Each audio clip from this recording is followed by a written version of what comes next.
Hank, thank you very much for joining us today and sharing your concerns.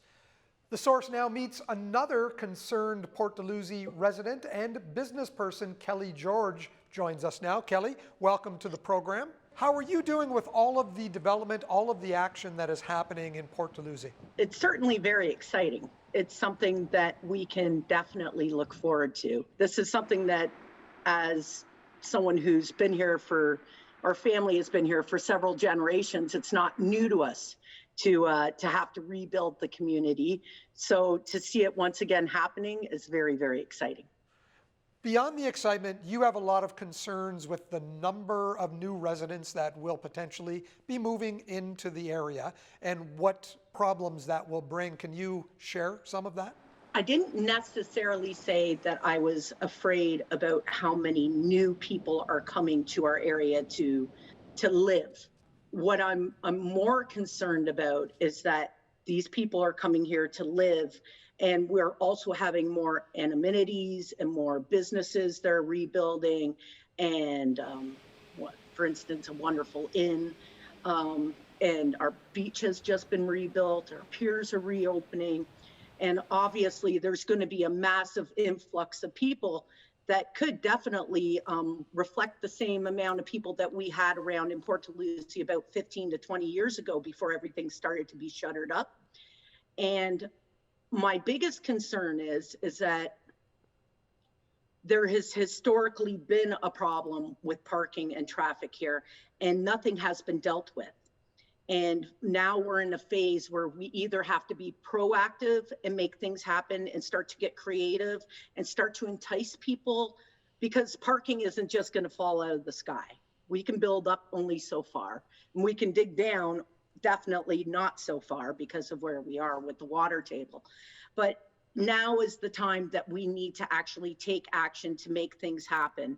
And our traffic flow is absolutely obnoxious. If the highway closes down for any reason, Main Street is just rammed with people. Several 10 blocks up the road, I think, would not even be exaggerating, which causes people to spread out word into some of the finger streets where we have parking already on both sides of the street.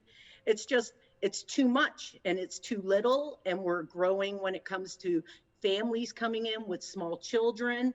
And it's just getting to the situation of where it's dangerous, it's frustrating, it's not fair to the residents, and it's actually scaring people away from supporting some of our businesses, which are mainly small and mom and pop businesses these days. What do you see as the solution to the parking problem?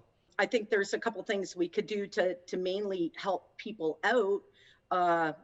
It's pretty much impossible for a senior to find parking anywhere near our beaches or our little boardwalk or the pier.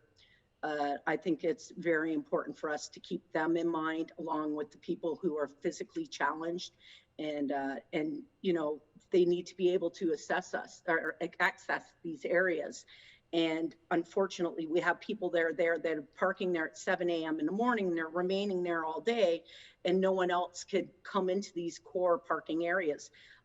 Residents who live in some of these historical homes, they don't have driveways because these homes are so historical that they're around when they had horse and buggies.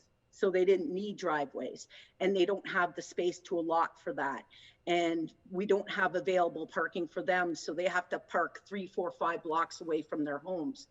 So I think that definitely offering people who live in the area a parking pass so that they can park, charging other people for parking passes in Port Dalhousie, possibly having metered parking down in the Lakeside Park parking lot and over near Rene Park, and ensuring that we do give some of these public spaces to some of the businesses that are opening up or that are already operating. Kelly, thank you very much for sharing your concerns with us. We appreciate your time today. Thank you for having me.